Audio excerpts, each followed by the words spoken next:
Well, good afternoon, everybody, and welcome to the 2020 Invasive Lunch webinar series as part of California Invasive Species Action Week. It's great to see a lot of people here, and we're excited to have an excellent speaker to kick off this year's series. My name is Doug Johnson, and I'll be one of your hosts today, together with Sabrina, who's been speaking. CalIPSI and University of California ANR have organized this webinar series for the last 2 years as a way of bringing some of the latest science and practice to the public. And we really appreciate you joining us today to learn more about invasive species. It's one of the world's top environmental problems, damages both biodiversity and the natural resources that we depend on. I'm with the California Invasive Plant Council, a nonprofit organization. Oh, make sure this will advance.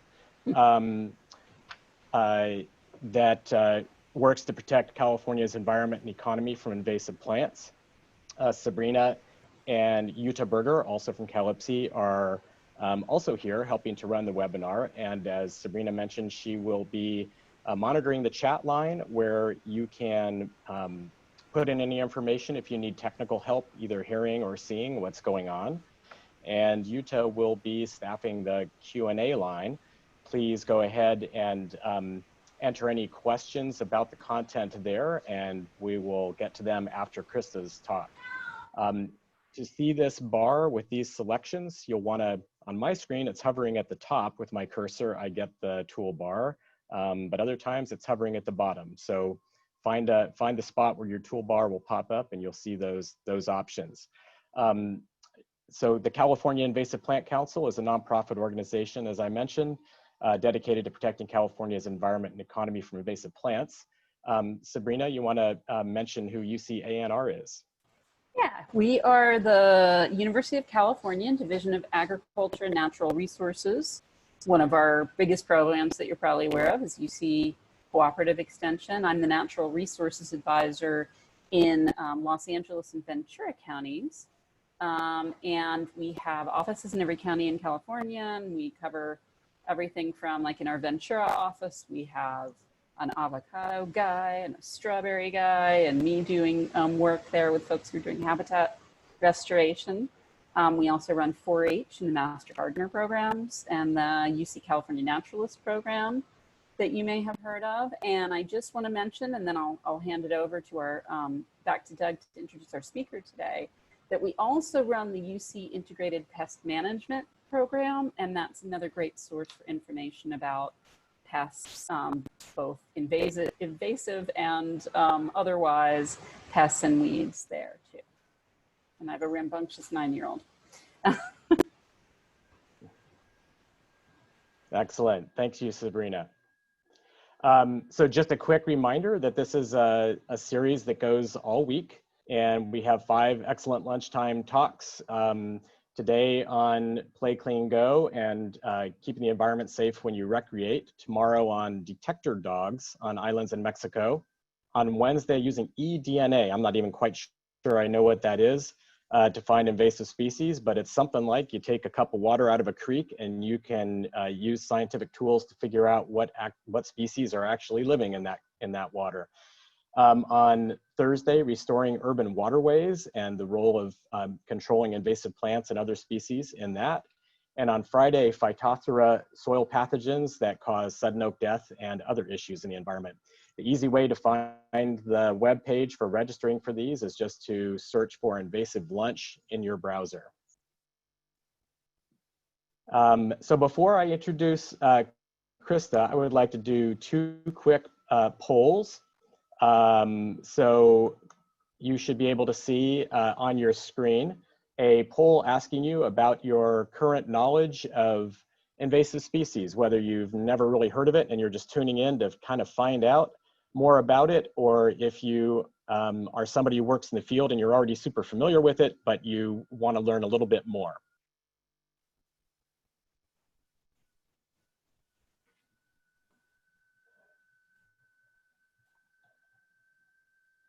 All right. Well, thank you so much for clicking on that. It looks like we have a fair amount of experience in the crowd, but not everybody is very familiar. And so that's great. And even if you're very familiar with one part of the invasive species issue, there are tons of details to know about all the different types of animals and plants and organisms and management programs out there to prevent them and control them. So thanks for tuning in. Let me share results. All right, so looks like very familiar is the bulk of people at 40%, but or at 50%, and then the other 45% are less than fully familiar. And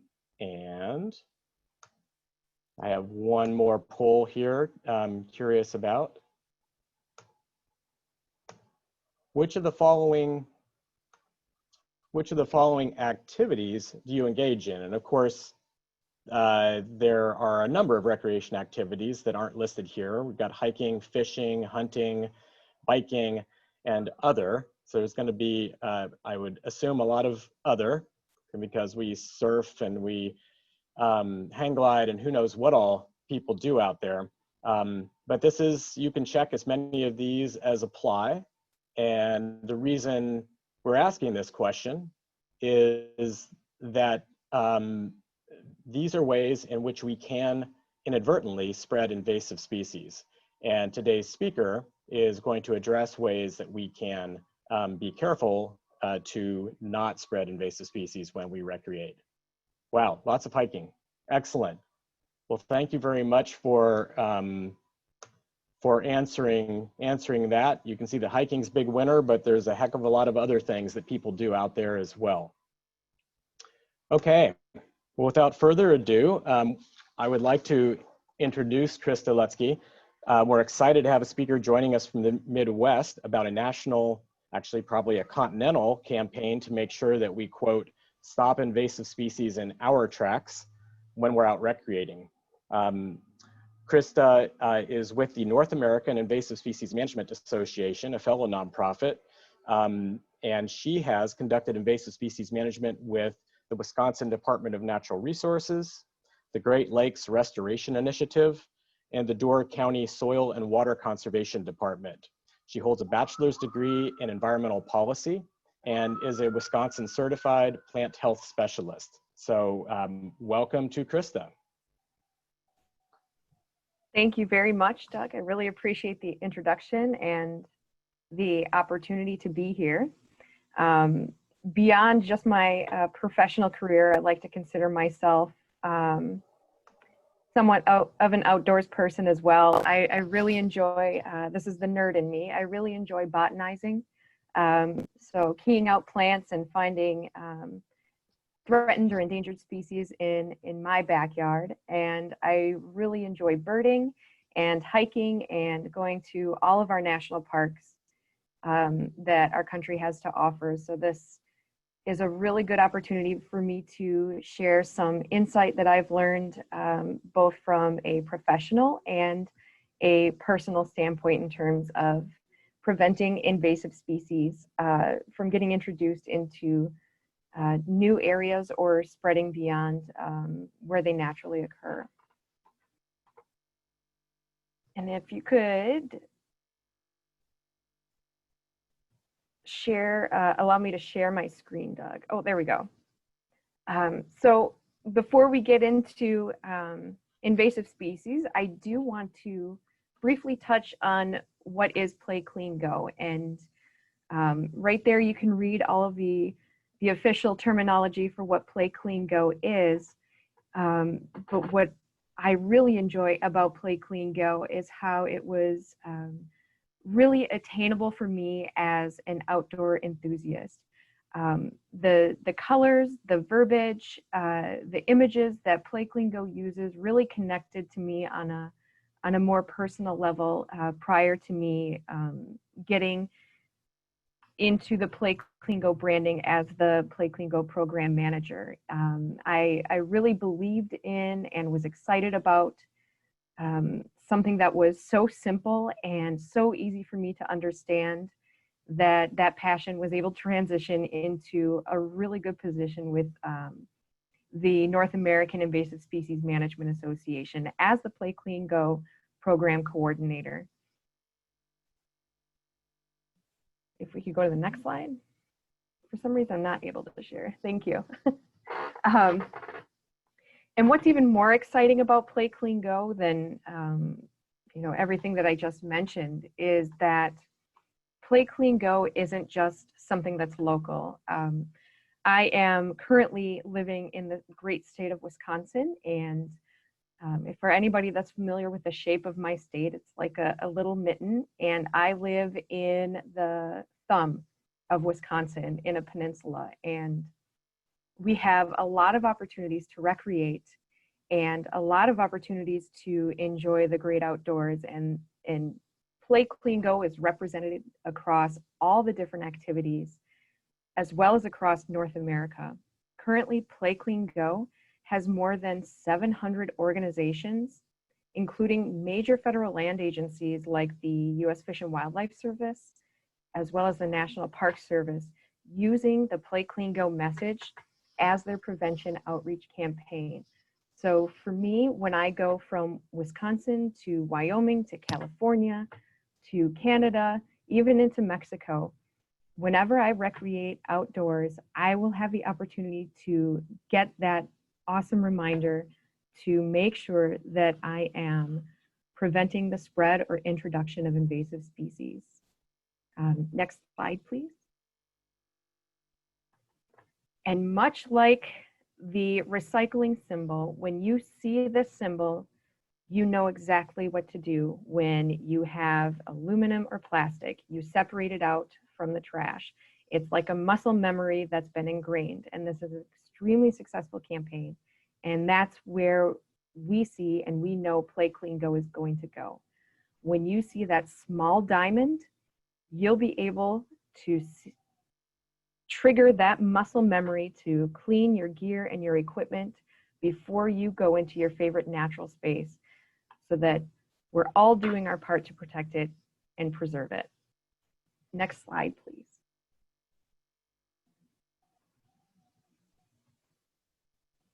So what are invasive species? And that quick little survey in the beginning was a really good opportunity to gauge where everybody is. But I think I'm just going to start with the bare bones of what are invasive species. Invasive species are plants, animals, and microorganisms that aren't native to a particular area. They're also species that are capable of causing severe damage in areas outside of their normal range, harming the economy because it can be very costly to manage invasive species, harming the environment by outcompeting our native species, and can also cause damage or cause human health once they become established, because there's a handful of species like wild parsnip that has a sap that can cause second-degree burns. So, invasive species are found in water and on land and can occur in just about every habitat that you can think of, from lakes and streams, cities, fields and farms, all of the native areas of your state. Not all native or non-native species are harmful, however. So wheat is a non-native species, but the introduction has been super beneficial for us. The term invasive is really held for the most aggressive non-native species capable of changing a site or living conditions for the worse wherever they are able to establish. And how do invasive species spread? Well, every species evolves in its own home territory to have one to several ways to expand its range. They could be windblown, they could be rain splashed, carried by animals. They move in soil and water, and almost all short distance spread through these natural dispersal mechanisms in their home territory really don't cause as much damage as, unfortunately, long distance spread, which is generally caused by humans. Next slide, please.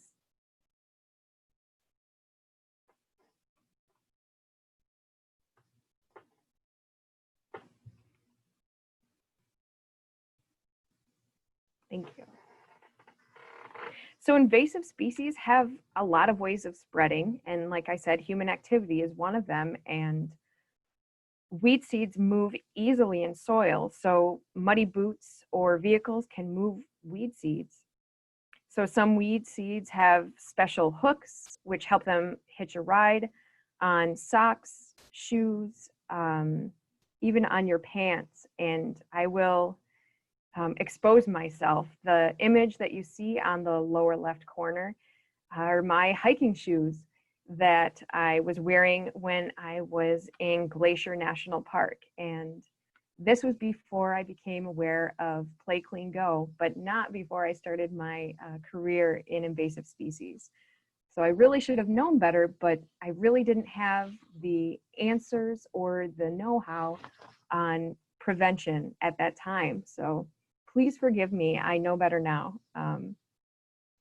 And next slide, please.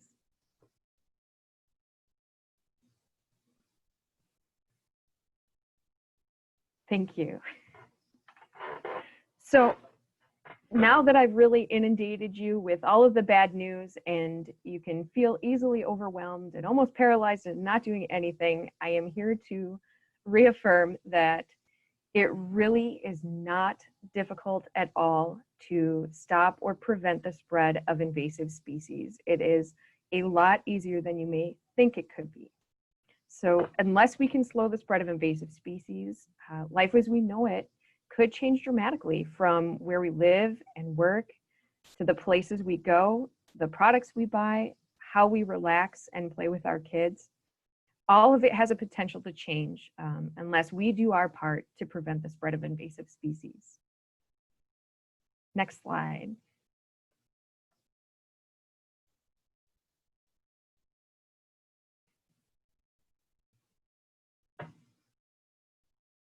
Thank you.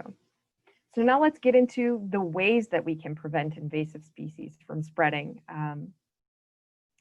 One of the ways that PlayClean Go and the North American Invasive Species Management Association are trying to do is to get these Bootbrush stations that you see here in this image at all of the trailheads along all of our trails across the entire North America. It may feel like a lofty dream, but it's something that we believe is very doable.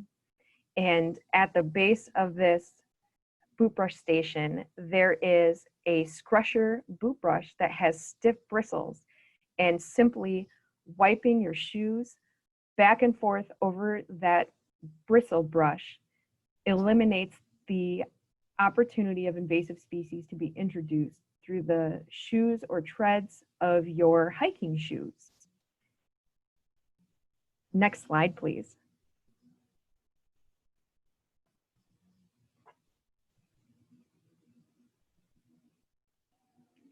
Another very simple way to reduce the spread or introduction of invasive species is to stay on the marked and designated trails. When you stay on the trail system, it keeps invasive species populations localized along the sides of the trails, and it makes management of an invasive species so much more easier for these land managers to be able to control the spread of invasive species or even eradicate a population, depending on the size and the spread. It's when we go off trail to try to find our sneaky new spot or something or somewhere that someone has not been to yet that we run the risk of introducing new species to a new area where those native plants have not had the ability to protect itself from the spread of invasive species. Next slide.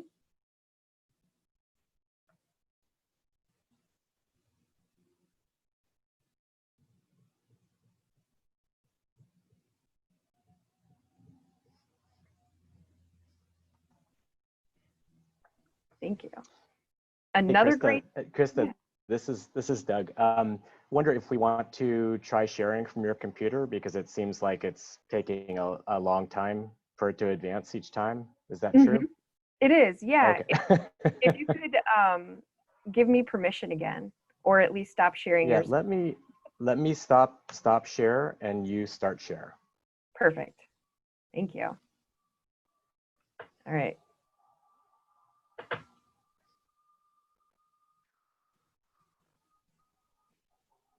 Okay. Another great opportunity for you to prevent the spread of invasive species is to bring the handheld boot brush that PlayCleanGo has. And, you know, we would love to take credit for this genius idea, but this handheld boot brush is actually a horse pick. So you have those long, stiff bristles that will work great on any of your hiking shoes, your backpack, your hydration pack, to get off any of that excess debris or mud or plant material. And on the top piece, which you can't see here, but you will in a little bit, is a thick metal pick to help you get in the treads of your shoes. And that just ensures that all of your organic materials that might have plant parts, microorganisms, or seeds can be removed from every nook and cranny of your hiking gear.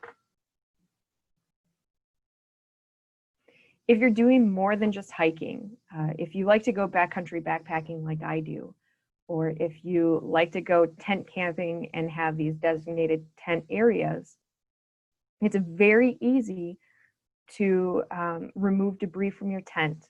Make sure that you're cleaning it before you're packing it up. Something that I love to do before I pack up my tent is the poles.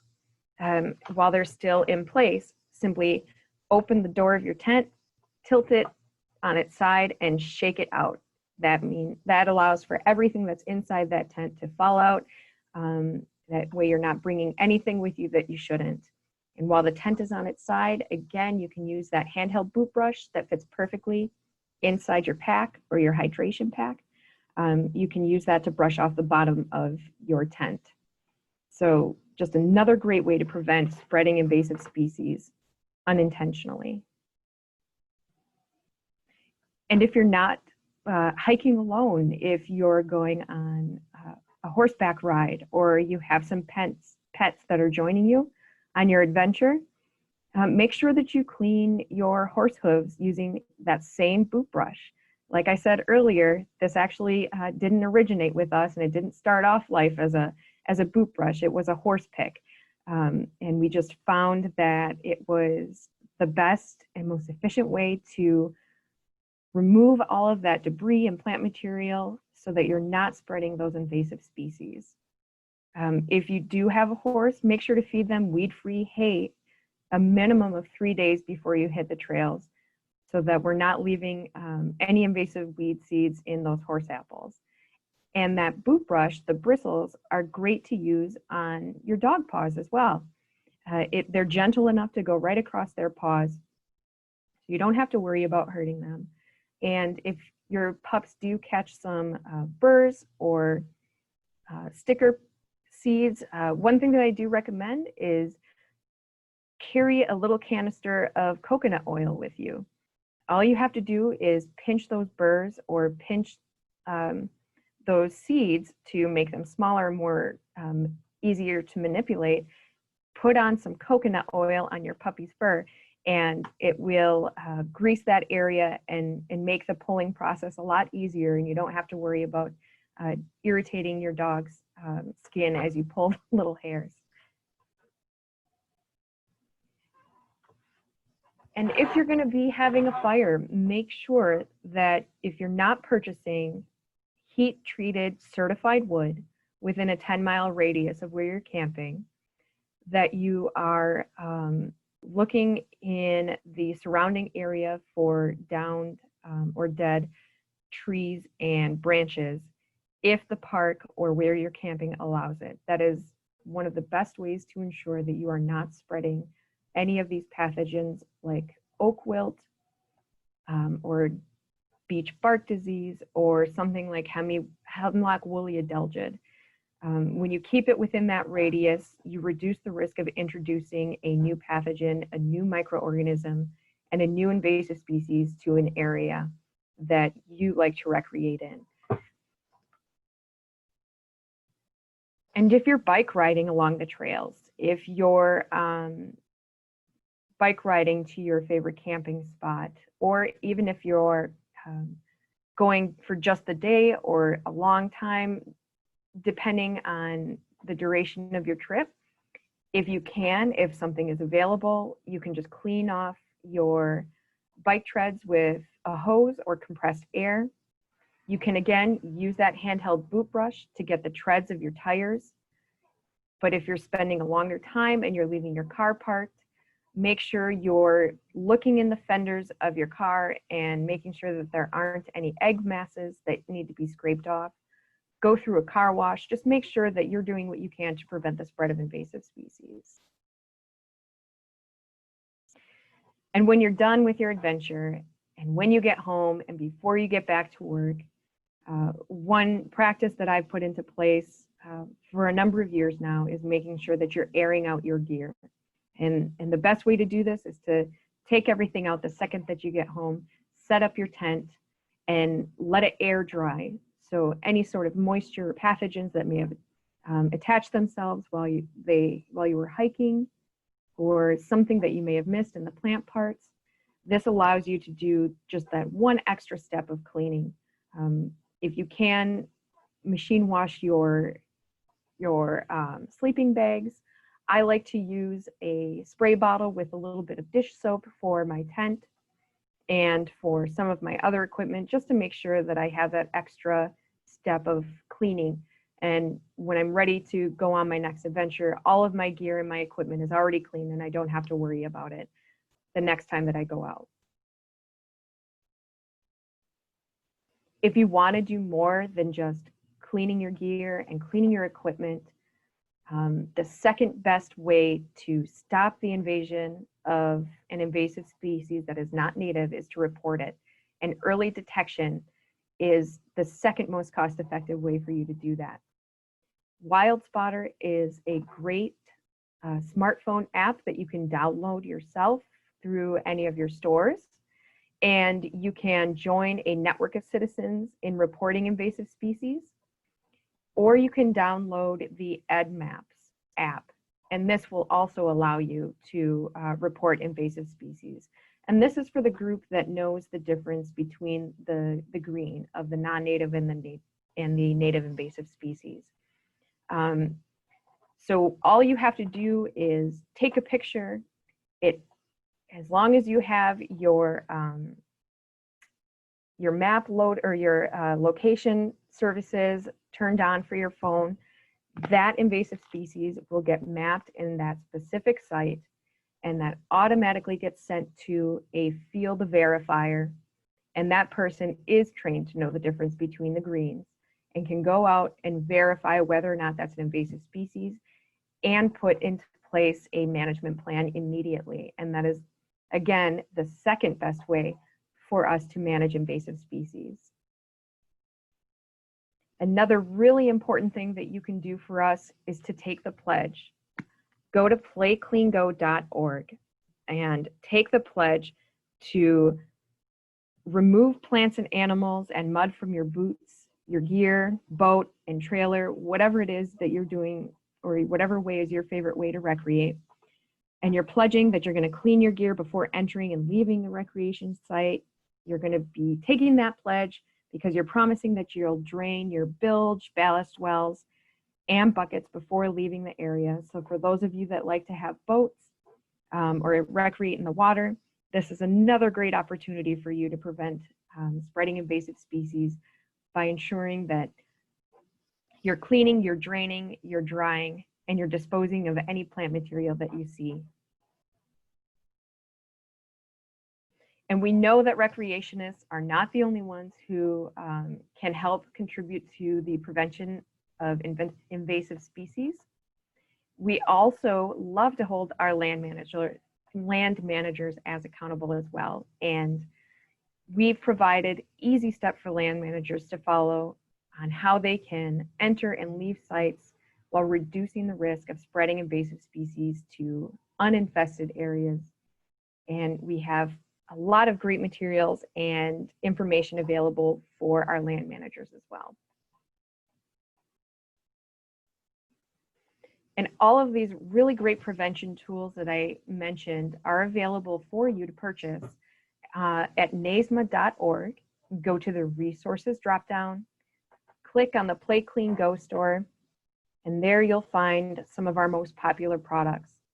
This burr paw sticker removal is a great Velcro mitt that you can just slip right over your hands, and it takes off all of the burrs and stickers from your socks, your pants, and even your pets. We also have a 12 by 12 chamois that can attach to your pack. It can attach to your belt loop, or you can just pack it away. And this is a good use for stand-up paddle boards, kayaks, a lot of the non-motorized vehicles, our handheld boot brush, of course, as well as our portable Scrusher boot brush. And that plate is removable, but you can place that wherever you think you'll remember to use it, whether it's at your back door, your front door, or even near your garage door.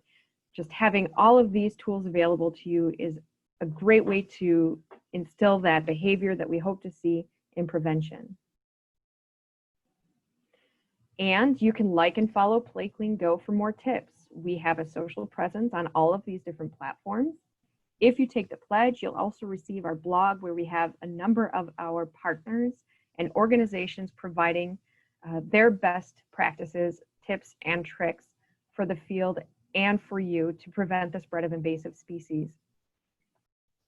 And if you do like or follow us, this week we are just in the middle of our PlayClean Go Awareness Week.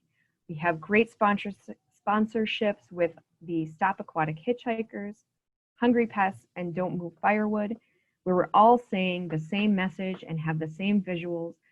And all of our organizations are there to support us and provide us the best tips and tricks that we all need to prevent the spread of invasive species. And starting today, we do have a new contest. So if you go onto any of our social platforms and share with us how you're preventing the spread of invasive species, this is your opportunity to get some of our favorite tools for prevention, including our handheld boot brush. And of course, we do want to thank our major contributors and all of our partners for allowing PlayClean Go to be as successful and as widespread as it is today.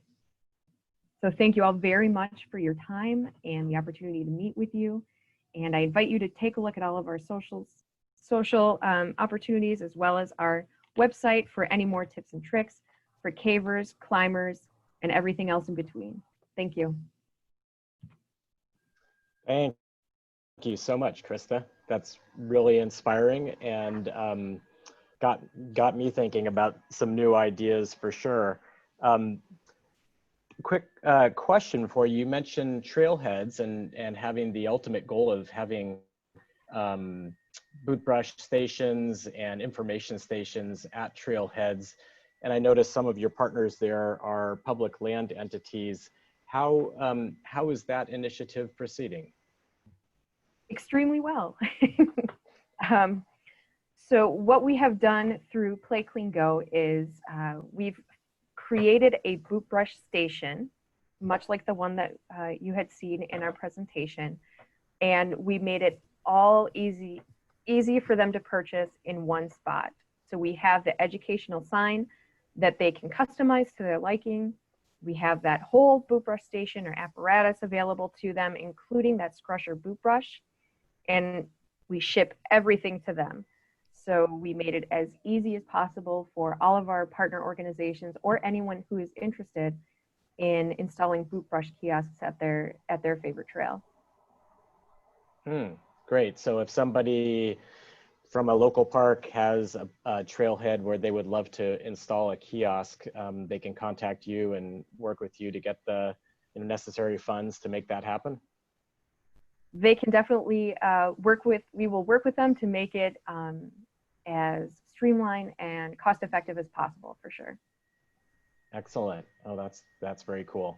Well, please do type any questions for Krista into the Q&A box at the bottom of your screen. And Yuta, if there are any questions there now, do you want to share them? Sure, yes, there are. The first one is we have definitely some interest in the boot brushes, which Calypsy definitely shares as well because we have been actively selling them for several years. Apparently, the website link does not work, so the individual that asked that question will and send that link out again to everyone to make sure that they can purchase it. So I'm not sure whether they got the link on the Zoom or where else. Let me start. We have a few questions here. First of all, we had a John Bright asking about whether you can share a few examples of particular invasive species that have become monocultures, that have become the dominant ecosystem in areas, and just as an example of what we want to avoid. Mm-hmm.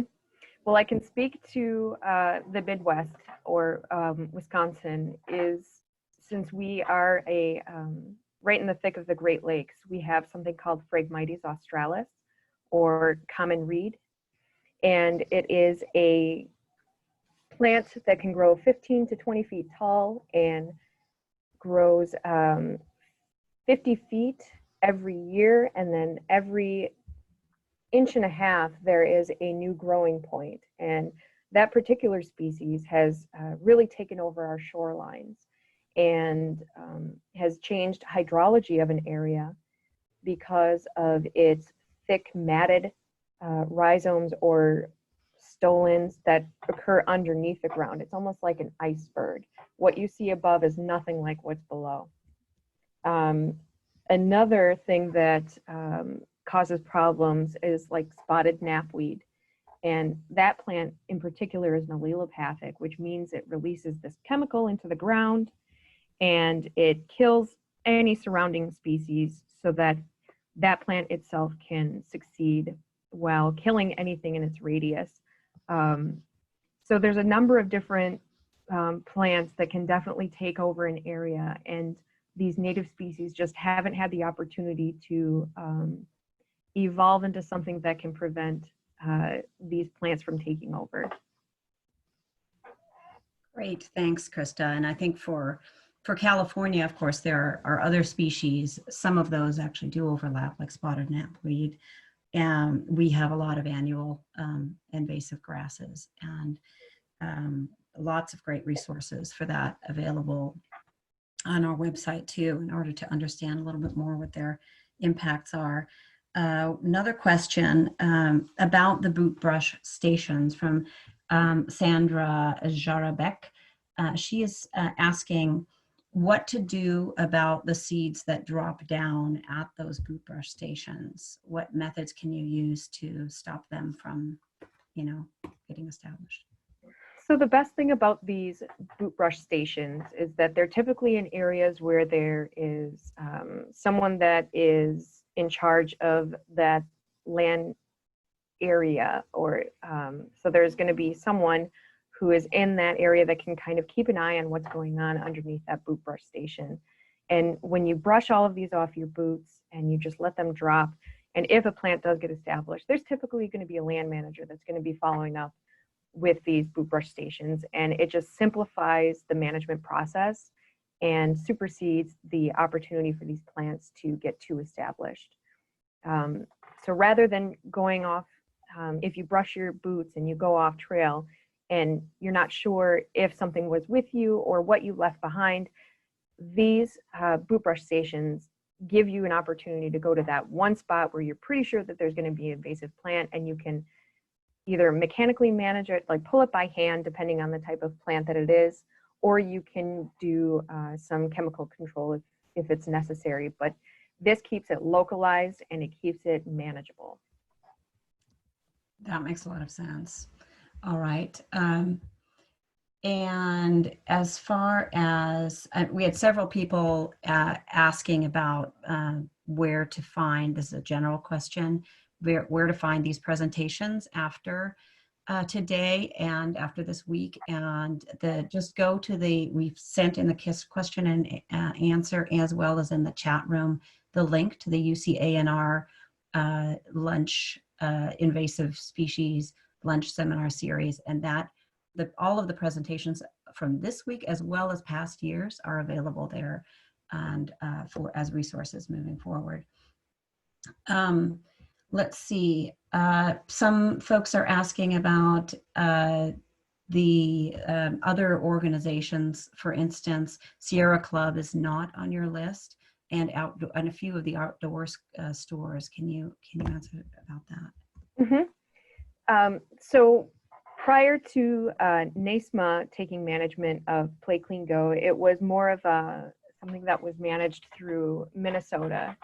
And once NISMA came on board with PlayClean Go, we decided that we wanted to get more of our stores and our retailers involved in this as well, because we saw an opportunity where we could get all of those outdoor enthusiasts really early on and get that message ahead of time. So we're in the process right now of trying to do outreach, introduce ourselves, and get to know all of our retailers and our outdoor enthusiasts through that new channel. So we're in process. It's not that someone has said no, it's just we haven't had the opportunity to reach out to them. And it is just me, so I'm making a lot of phone calls to a lot of different groups and a lot of different organizations. I do have a lot of help though from a partnership that we have with Celtic, and I have someone else who's going to be helping me as well reach out to the retailers. So we're growing. It started off me, but we're growing big, and we do plan on reaching out to those groups. Great, thank you. Another question is about scale of this kind of prevention work. But a lot of practitioners are worried about not being able to provide enough materials to their staff. Needing boot brushes, for instance, for hundreds of restoration workers. And what kind of suggestions do you have for them? Well, these boot brushes are really cost effective because they are largely inexpensive, and we have a lot of different bulk pricing available. So come over to the PlayClean Go store, which I saw there was a link added into the chat that people can follow. And you can order those in differing sizes or amounts that you want. Give me a call or give me an email, and I will definitely see what we can do for you to get as many of these boot brushes or these Bootbrush stations or whatever prevention tool you might need. We'll try to get it out to you and into the right hands. Okay, great. And we do have Krista's email again shared in the Q&A session. Someone asked here about, Mary Delaval asked about if you have any standard comments or a sheet that could be used as an upload for CEQA or NIPA documentation. So I have like for a NIPA review process. For a NIPA review, exactly. Oh. No, not really, but that's something that we can definitely work on together. I highly recommend that she reach out to me, and we can possibly work on something in the future. Right now, everything that we have is very user-friendly and very easy to read, and we try not to put in too much invasive species jargon whenever we can, because really the importance of all of this, if you gain nothing from this, is just clean your gear. That's really the simplest way that you can prevent the spread of invasive species, is just clean, clean, clean. Mm-hmm. Got it, yeah. Another question from Arne Johansson about the boot cleaning stations, that those sound like great Boy Scout projects or other group projects, building projects. Have you guys had any experience with that, or with, providing designs and getting local groups organized? Yeah, so more locally, in Wisconsin, I have a number of boot brushes that were done as part of a boot brush or a Boy Scout project, And essentially what we do is we provide the top sign holder that slides on top of the lumber, and then the scrusher boot brush on the bottom that has the welded endings that allow for the lumber to be slide right into place. So we have an opportunity for Boy Scouts to help do some post hole digging and to put the posts in place. And we also have some free graphic materials available for our boot brush sign as well. So there's different ways and different platforms that you can utilize. And again, please, I invite you please to email me and I will help you figure out a way to get those Boy Scouts working. Got it. Now, do you have, does PlayCleanGo have any templates that restorationists could use to provide sort of ID guides and also for recreational areas? So essentially templates where you could stick in your own invasive weed pictures and a short description that has then the PlayCleanGo protocol attached to it for any area. Right now, what we have available through PDF or through the purchase in our store, we have something called the watch out cards, and it's specific species for the Northeast region of the country.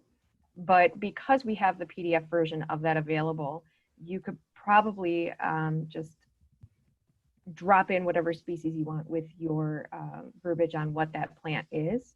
And then on the front of the card, you'll have a really good image of what the invasive plant is. You have the how to stop the spread of this invasive species. And then on the back or the reverse side of this card, it has an opportunity for you to put in 2 more images and just very, very basic info on the particular species that you're trying to draw attention to. So we do have, they're called watch out cards. There's 18 species. There may be some that California may have interest in. And if we don't have it, again, I really invite you to contact me. And we're really wanting to expand our reach and expand that, that knowledge. So if there's a species that you don't see that you think would be extremely beneficial, that's something that we could definitely work on. But we do have PDFs available through our PlayCleanGo.org website. Great, thanks. All right, the questions keep coming. Here we go.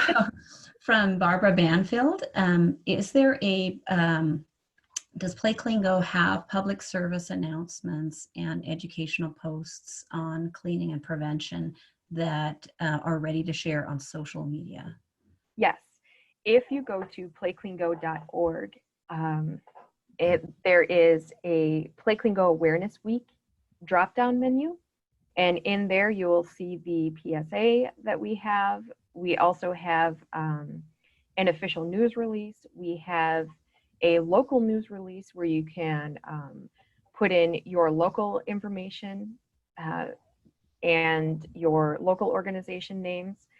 And we have pre-drafted social media graphics as well as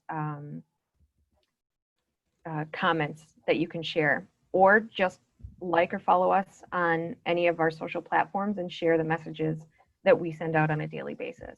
Whatever is easiest for you. Great. Lastly, maybe lastly, not sure. There may be a little bit more. Yuda? Yes. Sorry, can I just break in for a second? I know some of our participants may have to leave a little bit early or right on time. Okay. And I just wanted to make sure if there were any additional polls or the survey link that we needed to share, if we could do that and then come back to questions. Yeah, no additional polls, but that is a good reminder. When you leave the webinar, you should have on your browser a window open up with a quick survey just to get your feedback on what you liked and what we could make better. So please fill that out. And yeah, very much appreciate everybody attending. We will keep answering questions until 1 o'clock. And then I'll put Krista's final slide back up with her contact information for a few more minutes after that. Great, thanks for jumping in there. I did not see your message to me about that. Um, okay, so in terms of best practices, as again, what can be done to prevent the spread of invasives by bicycles, specifically in parks, especially situations where there may not be water or compressed air, as you mentioned? Mm-hmm. Bring the handheld boot brush with you. I know I keep plugging it, but it's incredible how much this little thing can do. All you have to do is just brush off the treads of your tires before you, or when you put it back on your vehicle, depending if you rode there or not. And when you use that boot brush on the treads of your bicycle, that automatically just gets right in there and eliminates all of the mud and soil that may be harboring seeds or some excess organic material that might be in there. And then if you do have a chamois, a towel, you can simply wipe off the bars of your bicycle as well. So the back fenders, you could even just quickly dust off your chain. It's very, very simple for you to do that if you don't have compressed air or water to spray it down right at that moment. Got it. There is one speaker who is asking if you have any suggestions on avoiding the spread of invasive animal species. We do. So there are a lot of different types of local organizations that you can look into for rehoming or surrendering exotic species instead of just releasing them into the wild. And I suggest that you look for your local organization for guidance. Great. I would like to mention also we have a talk tomorrow on detection dogs. From doesn't really help the private per individual, but it's a great tool to use for organizations or for governmental groups. And I just wanted to cut in here and just mention that Krista mentioned the Stop Aquatic Hitchhikers partnership site as well, and that's another great resource for invasive aquatic animals and how you can clean boats and other water gear to prevent the spread of aquatic, both plants and animals. Yeah, great. And we have a question that related back to the ID cards from Mary Delaval. Again, if you are planning to create specific cards for specific species, can you make them specific to particular floristic provinces? Such as, yeah, I think you may have answered this in part, but if you could address that again, yeah. Yep, so I'm sure like everybody on here, well, I shouldn't say everybody, a lot of the people on the call know that grant funding typically provides us the opportunity to make these educational materials available.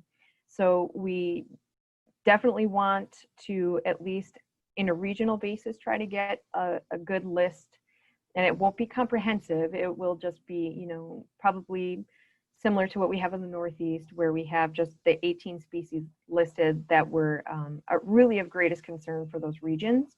We would like to expand that to the other regions in the country.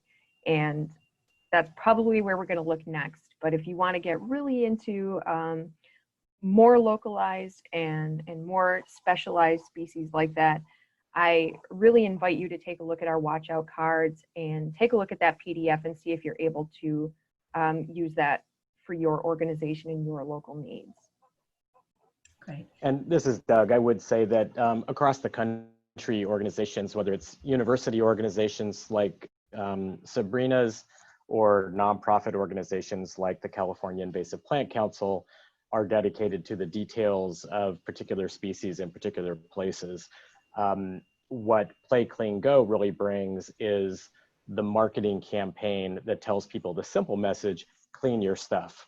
So when it comes to reporting, new things that you see, that's where something like the, was it weed spotter?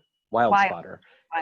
Thanks. Yeah, where that comes in. And so for any given area, knowing what's important to report, that's where it becomes a little more crucial to understand which species in that particular region are problematic. So there's a whole ecosystem of organizations out there working together on these types of things. If you're in California and you want to find out what the most problematic species are in a particular location in California, the Calypsy website will help you do that. And I'll just put in a pitch too for if you really want to get involved with this, you can look and see either through your extension office or your agricultural commissioner for your county and see if there's a weed management area in your county too. And they'll be talking about really locally relevant stuff. That's an excellent suggestion. And you can find out information from those either by Googling for it or looking on the Calypsy website. There's a section on WMAs across California. Well, with that, we're up to 1 o'clock here on the West Coast. I see that we have participants from as far as Portugal. Thank you so much for joining us this afternoon. And thank you so much, Krista and Nesma, for sharing your information on this awesome campaign. Super important stuff.